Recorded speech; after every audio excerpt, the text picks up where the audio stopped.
नमस्कार बच्चों, वीडियन एकेडमी के इस ऑनलाइन प्लेटफॉर्म पर मैं आपका हार्दिक अभिनंदन करता हूं। हमारे पीछे की जो क्लास हुई थी उस क्लासों में हमने अलंकार की शुरुआत की थी, जिसमें हमने अलंकार के प्रकार कितने होते हैं उनका अध्ययन किया था। उनको आगे बढ़ने से पहले जो पीछे हमने क्लास की थी उस क्लास का छोटी सी चीज़ें जो हैं वो हम उनको अध्ययन कर लेते हैं, पढ़ लेते हैं, वापस से रिपीट कर लेते हैं। तो सबसे पहले हमने किया था कि अलंकार अलम प्लस कार होता है। संधि विच्छेद अगर हम करें तो इसका अर्थ होता है अलम प्लस कार।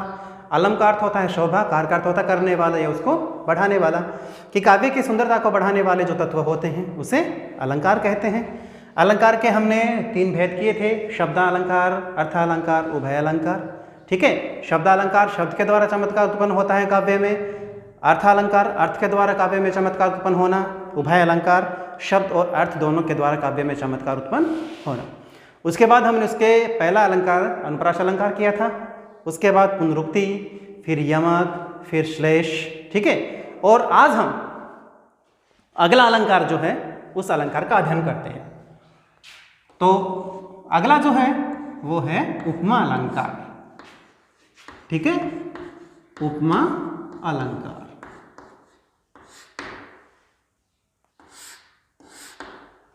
ठीक है, आज हमारा अगला अलंकार जो है वो उपमा अलंकार है।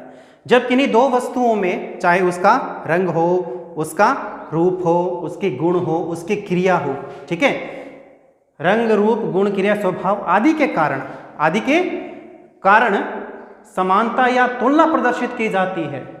जब कोई वस्तु है, जब किन्हीं दो वस्तुओं की, चाहे तो उनका गुण हो, उनका रूप हो, ठीक है, उनकी क्रिया हो, उन दोनों के कारण उन दोनों में क्या की जाती है? समानता व्यक्त की जाती है या प्रदर्शित की जाती है, वहां पर क्या होता है? उपमा अलंकार होता है। सीधी सी बात है कि दो वस्तुएं जो होती हैं, उन दो वस्तुओं में उनकी कार्य क्रियाकलापों को देखकर, उनके गुणों को देखकर जब उन दोनों में समानता व्यक्त की जाती है तो वहां पर उपमा अलंकार होता है।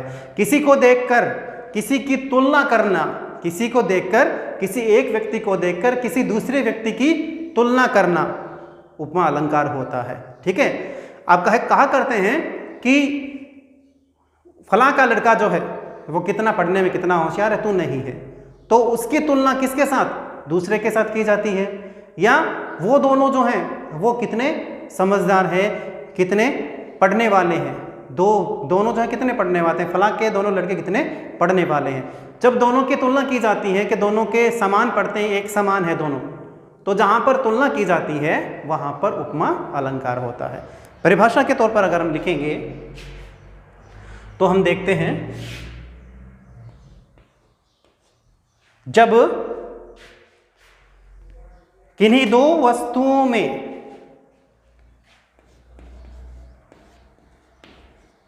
किन्हीं दो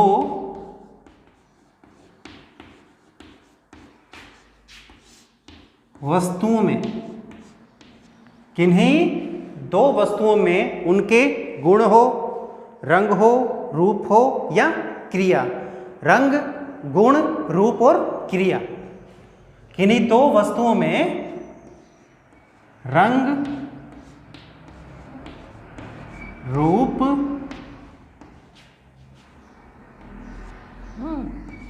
गुण तथा क्रिया।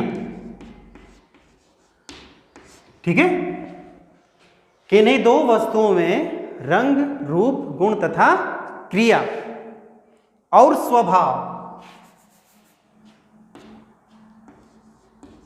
एक चीज रह गई थी, और स्वभाव। क्या हो गया?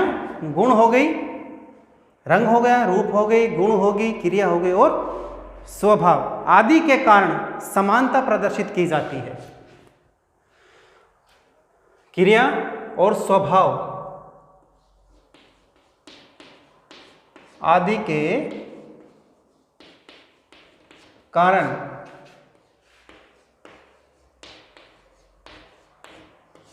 समानता प्रदर्शित करना, समानता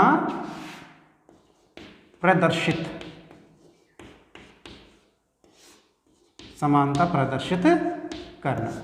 सीधी सी बात है कि जहां दो वस्तुएं हैं, उन दो वस्तुओं के रंग को देखकर, उनके रूप को देखकर, गुण को देखकर, कार्यकलाप को देखकर और स्वभाव को देखकर जहां समानता प्रदर्शित की जाती है, समानता व्यक्त की जाती है के कारण प्रदर्शित की जाती है। समानता प्रदर्शित करना, समानता प्रदर्शित की जाती है, की जाती है। वहां कौन सा अलंकार होता है? उपमा। उपमा देना है, उपमा अलंकार होता है।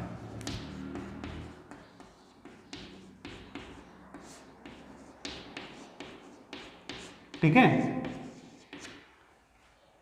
जहां पर किन्हीं दो वस्तुओं के रंग है, रूप है, गुण है, क्रिया है और स्वभाव के कारण समानता प्रदर्शित की जाती है, वहां पर उपमा अलंकार होता है। ठीक है। अब उपमा के जो अंग हैं वो कौन कौन से माने जाते हैं? उपमा के जो भेद है, जो उसके अंग हैं, वो कौन कौन से हैं? उपमा के अंग में उपमेय है, उपमान है। उपमा के अंग, उपमा के अंग, अंग की बात करें तो उपमा के जो प्रमुख अंग हैं वो कौन कौन से हैं? जिसमें उपमेय है, उपमान है और समतावाचक शब्द है और साधारण गुणधर्म है।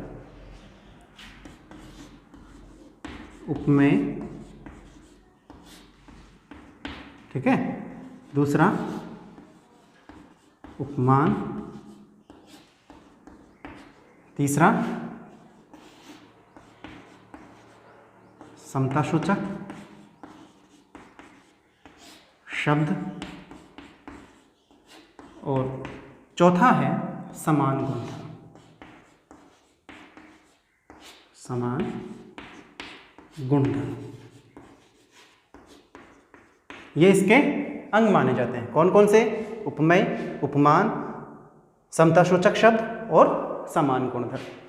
अब ये देखते हैं कि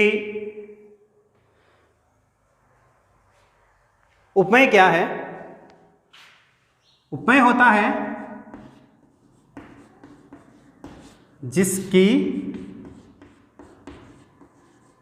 तुलना की जाती है। ठीक है। कोई वस्तु है, कोई व्यक्ति है, उसकी तुलना अगर की जाए तो वो होता है उपमेय। उपमान होता है जिससे तुलना की जाती है, जिससे तुलना की जाती है। जिसकी तुलना की जाती है और जिससे तुलना की जाती है। जिसकी तुलना अगर की जाती है तो उपमेय है, जिससे तुलना की जाए वो उपमान है। ठीक है। और उसके बाद समतासूचक है। वो क्या होता है? जिन शब्दों से समता दर्शाई जाती है। समता होती है समानता, क्षमता दर्शाई जाती है। ठीक है। क्या हो गया? जिन शब्दों से क्षमता दर्शाई जाती है। जैसे कौन से होते हैं क्षमता दर्शाने के लिए? सा, से, सम, सरिस, ये जो शब्द हैं इन शब्दों से समानता, समानता जो है वो दर्शाई जाती है। ठीक है। सा, से, सम, सरिस या समान, इन शब्दों से समता दर्शाई जाती है। ठीक है। और अब इसके बाद आता है जिस समान गुण है। समान गुण का अर्थ होता है जिस समान गुण की तुलना की जाती है। जिस समान गुण जो है उस समान गुण की तुलना जिस समान गुण के कारण तुलना की जाए। जिस समान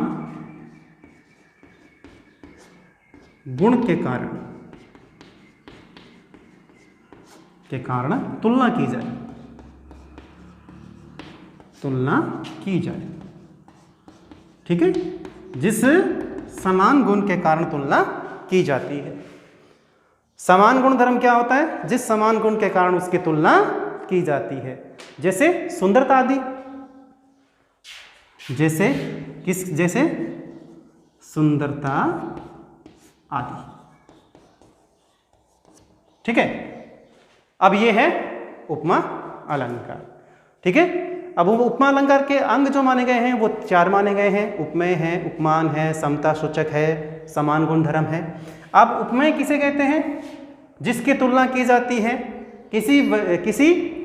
जिसकी तुलना किसी व्यक्ति हो या वस्तु की तुलना करना उपमेय होता है।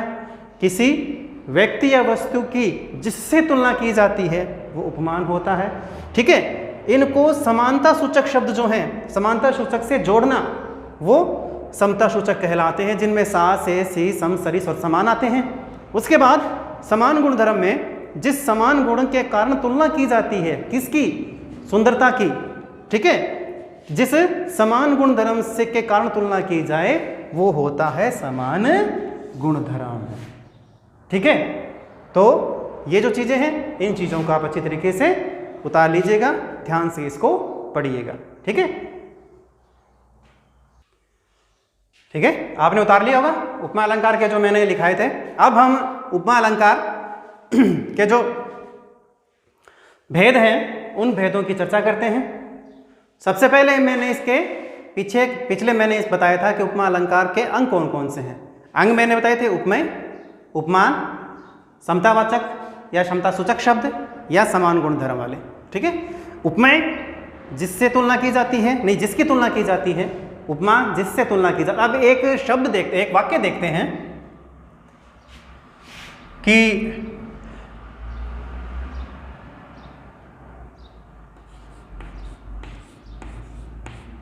सीता का मुख, बहुत बार देखा है हमने, चंद्रमा के समान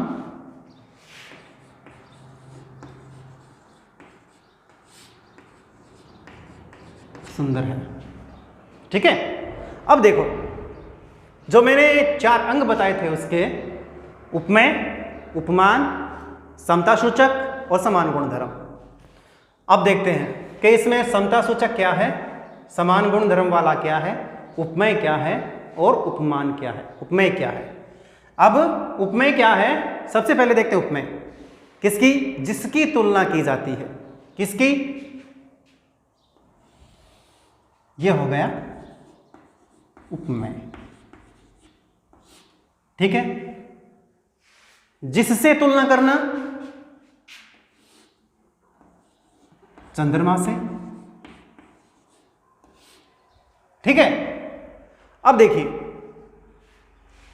समान, सा से सी सरिस समान, यह बताया था मैंने समता सूचक, समता सूचक, ठीक है। और सौंदर्यता, सुंदरता, ये मैंने बताया था समान गुण धर्म, समान गुण धर्म हो गया। सीता का मुख उपमेय, जिससे तुलना की जा रही है उपमान, समान है समता सूचक और सुंदर या सुंदरता है इसका समान गुण धर्म, ठीक है। ये होगा इसके अंग। अब देखते हैं उपमा अलंकार जो है उस अलंकार के भेद। अब देखते हैं इसके भेद कौन कौन से हैं, कितने प्रकार के इसके भेद माने जाते हैं। तो ठीक है, इसके 3 भेद माने जाते हैं। 3 भेदों में तीन भेद हैं।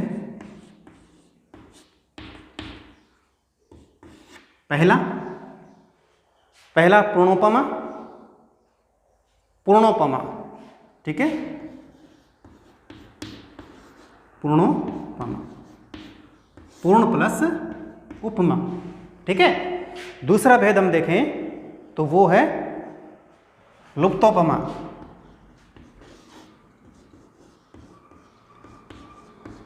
लुप्तोपमा।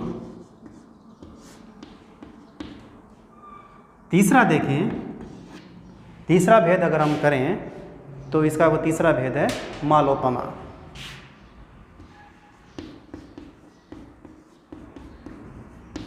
कौन से हो गए?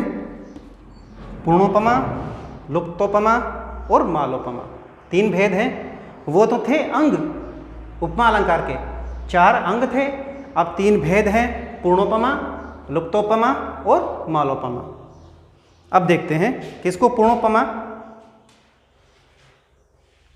अब देखिएगा, पूर्णोपमा का क्या अर्थ होता है? पूर्ण प्लस उपमा। पूर्ण होता है संपूर्ण, पूर्ण होता है संपूर्ण। संपूर्ण का मतलब क्या हो गया? जहां उपमा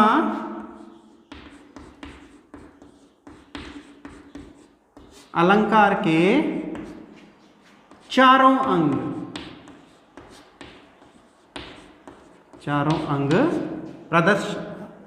सम्मिलित हो, चारों अंग सम्मिलित हो, ठीक है। जहां उपमा के चारों अंग सम्मिलित हो वहां पूर्णोपमा होती है। पूर्ण प्लस उपमा, पूर्ण अंग है, चारों अंग है। अगर चारों अंग सम्मिलित होंगे तो वहां पूर्णोपमा होगा। अंग, अब देखो लुप्तोपमा, लुप्त प्लस उपमा, जहां उपमा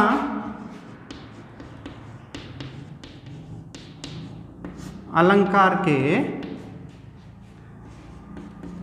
एक या अधिक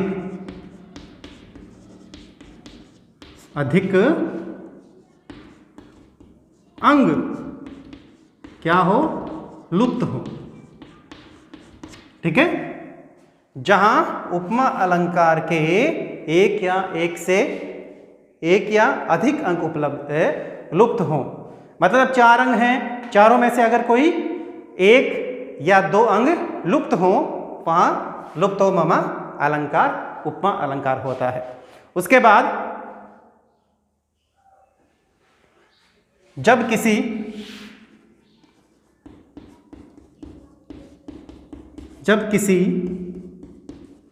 एक ही उपमेय की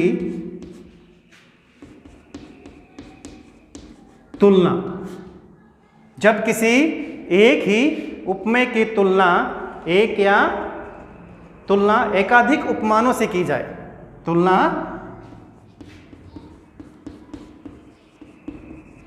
एकाधिक, एक से अधिक उपमानों से की जाए,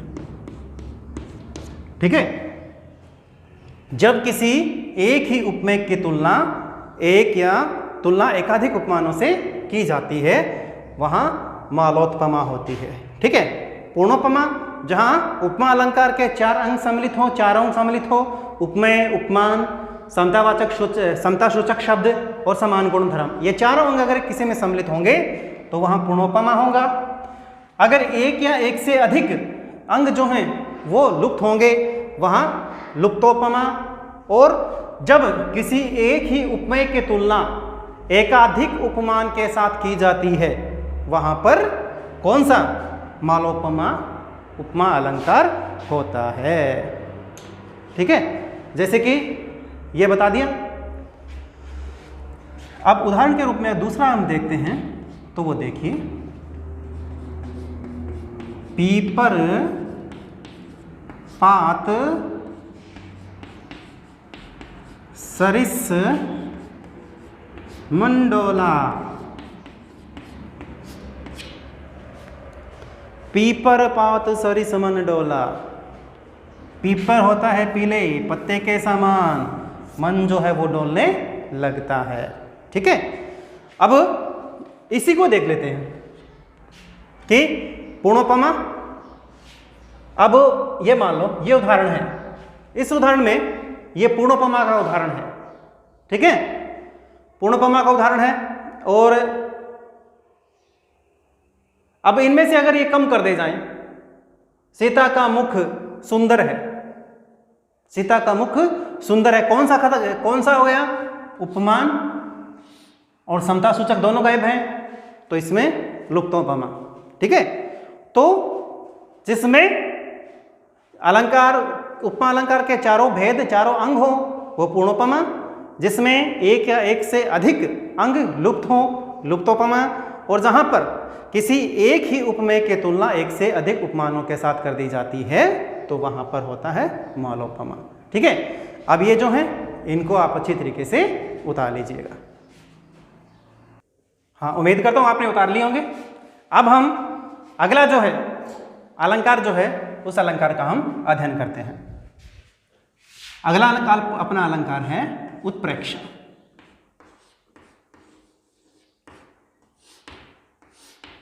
ठीक है, इससे पहले हमने उपमा अलंकार का अध्ययन किया था, जिसमें दो वस्तुओं के बीच क्या होता है, उसका गुण है, उसका रूप है, उसका रंग है, उसकी क्रिया जो है या स्वभाव जो है, उनकी तुलना का उसमें उनकी तुलना की जाती है। ठीक है, अब है अपना उत्प्रेक्षा अलंकार, जहां उपमेय को उपमान के रूप में क्या कर लिया जाता है, उसको मान लिया जाता है।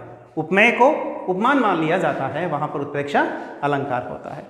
ठीक है, तो परिभाषा के रूप में हम देखते हैं कि जिस अलंकार में उपमेय को उपमान के रूप में मान लिया जाता है, जिस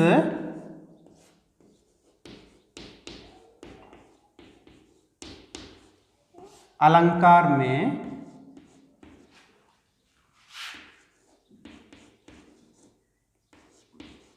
उपमेय को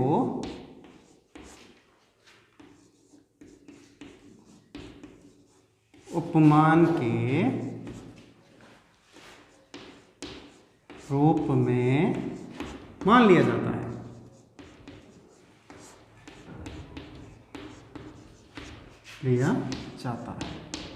ठीक है, उपमान को उपमेय के रूप में क्या कर लिया जाता है, मान लिया जाता है। ठीक है, या तो मान लिया जाता है या इसकी एक और परिभाषा अगर हम देखें,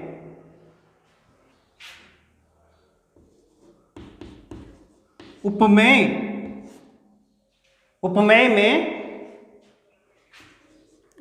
में उपमान की संभावना व्यक्त की जाती है,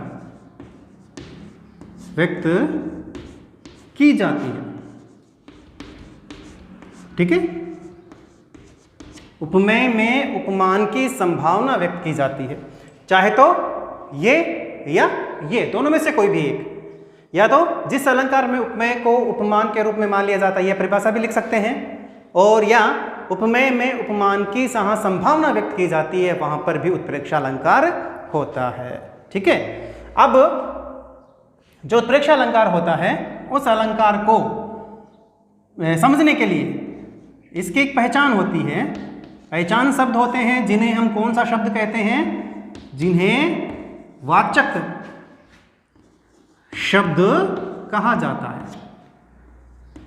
वाचक शब्द जो हैं उन शब्दों के माध्यम से, जैसे उसमें उपमा अलंकार में थे सा से सी सम सरिस, ठीक है, ये उनके वाचक शब्द थे। इन वाचक शब्दों के द्वारा पहचाना जा सकता है कि इसमें उपमा अलंकार है। उसी तरीके से उत्प्रेक्षा अलंकार जो है, उस उत्प्रेक्षा अलंकार के भी कुछ वाचक शब्द हैं। उन वाचक शब्दों के माध्यम से हम उसे आसानी से पहचाना जा सकता है। जैसे जैसे जनु, जानो, मनु, मानो, मनहु, जनहु। ठीक है, कौन कौन से हो गए? जनु, जानो, मनु, मानो, मनहु, जनहु। ठीक है, मानो,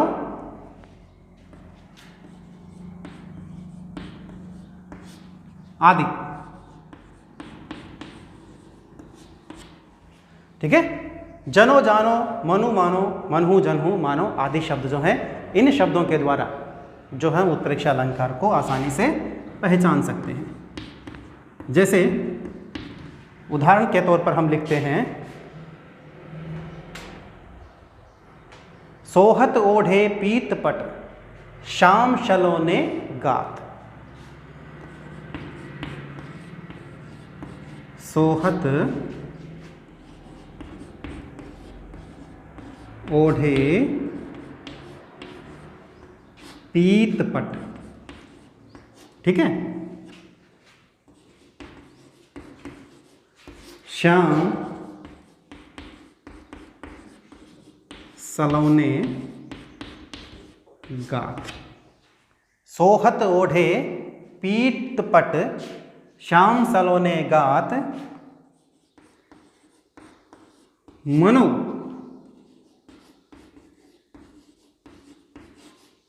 नीलमणि शैल पर, आतप परियो प्रभात। ठीक है, अब ये है, अब देखा जाए तो इसमें ये जो वाचक शब्द है मनो, वाचक शब्द आने के कारण इसमें उत्प्रेक्षा अलंकार होगा। क्यों? क्योंकि जो वाचक शब्द हैं जनो, जानो, मनो, मानो, मनहु, जनहु, मानो, ये कोई भी शब्द अगर किसी भी उदाहरण के बीच में आ जाते हैं तो वहां पर उत्प्रेक्षा अलंकार होता है। ठीक है, कोई भी उदाहरण के बीच में आ सकता है। जैसे एक उदाहरण और देखते हैं हम, देखें कि सीता का मुख मानो चंद्रमा है। ठीक है, सीता का मुख मानो चंद्रमा है, तो मानो शब्द, मानो वाचक शब्द आने के कारण इसमें उत्प्रेक्षा अलंकार है। वही पूछा जाता है कि उत्प्रेक्षा अलंकार को से उदाहरण स्पष्ट कीजिए। सबसे पहले उसकी परिभाषा लिखने के बाद उसके उदाहरण लिखेंगे, और उदाहरण लिखने के बाद वही जो चीज़ है वो हमें नोट कर लिखनी है। नीचे हमेशा नोट लगा कर लिखोगे कि प्रस्तुत उदाहरण में मानो वाचक शब्द आने के कारण, प्रस्तुत उदाहरण जो है उस उदाहरण में मानो वाचक शब्द आने के कारण इसमें उत्प्रेक्षा अलंकार है। परिभाषा दो है, चाहे तो ये लिख सकते हो और चाहे यह लिख सकते हो। जहाँ संभावना व्यक्त की जाती है उपमेय और उपमान में, वहाँ भी उत्प्रेक्षा अलंकार होता है, और जहाँ जिस अलंकार में उपमेय को उपमान के रूप में मान लिया जाता है वहाँ भी उत्प्रेक्षा अलंकार होता है। ठीक है, तो आपका उत्प्रेक्षा अलंकार इतना ही है। ठीक है, अब इसको जो भी चीज़ बताई गई है उसको आप अच्छी तरीके से पढ़िएगा, समझिएगा। कोई भी चीज़ अगर समझ में नहीं आए तो हमें कमेंट बॉक्स में आप कमेंट करके बता सकते हैं कि हमें ये चीज़ समझ में नहीं आई है। ठीक है, तो मैं उम्मीद करता हूँ कि आप इनको अच्छी तरीके से पढ़ेंगे, पूरा वीडियो देखेंगे, अच्छी तरीके से समझेंगे। और मेरे आपसे निवेदन है यही कि घर में रहिएगा, सुरक्षित रहिएगा, पढ़ते रहिएगा। नमस्कार।